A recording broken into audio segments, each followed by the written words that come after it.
So far in our Passion for Purpose series, we've talked a little bit about how God has a plan and a purpose for your life. He's instilled a passion in each one of us, and oftentimes that passion is discovered when we graciously give our time, our energy, and our focus to Him.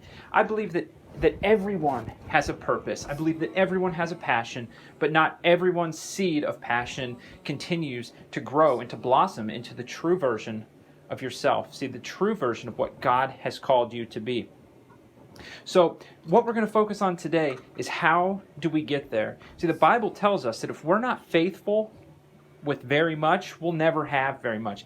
When you're faithful with little, you will never have much. But if you can take the time and be faithful in the small things, I truly believe, and the Bible tells us, that you will be delivered into having more responsibility, hence more purpose in your life as you're fulfilling the passions that God has put out for you. You see, some of us want to be delivered into the version of Joseph that we see in the palace, but we're not willing to walk through the dungeon. Some of us want the mighty splendor and the honor of King David, but we're not willing to sling a few giants and knock off a few giants along the way without any kind of armor or protection. See, there is a process to your passion in your purpose. As we unfold God's plan for our life, it involves taking small steps of faith that eventually get larger and larger and larger. See, so what does that look like for you? Because to me, it looks like putting down my phone long enough to raise my kids in a godly manner. Maybe to you, it's responding out of love and out of joy to someone who constantly berates you and carries a negative attitude towards you. I don't know what it is, but I will say that Mother Teresa put it this way: if we want to change the world, we got to start at home. In the Bible, it tells us sometimes that our ministry is at home.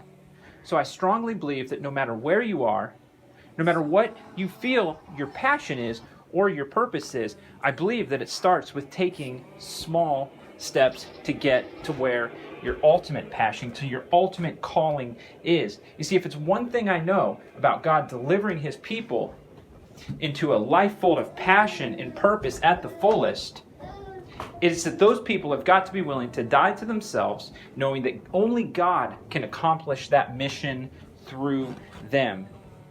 Because otherwise, you will drive yourself insane trying to carry the full weight of what God wants you to carry if you're relying on yourself.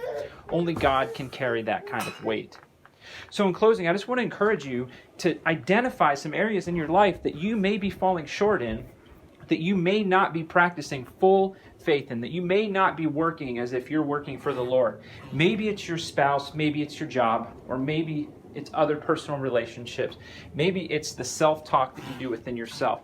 But to truly be developed and to truly be pushed into the maximum purpose for your life, it involves taking small steps of faith daily, being a good steward over what God has given you, and having full faith that those steps of faith will get bigger, that those steps of faith will take more energy and more reliance on God. Because you cannot leap from one side of the Grand Canyon to the other side in your own strength. But with God, all things are possible. So my prayer is that you submit yourself to the role of a servant, serve those around you, take small steps of faith, knowing that God will grow those. He will grow the small purpose that you have, and He will make it a big purpose. He'll take the small seed of passion, and He will blossom it into a tree, just as the mustard seed, the smallest seed in the biggest tree. I believe that God will do amazing things through you when you submit yourself to the current role that He has called you in.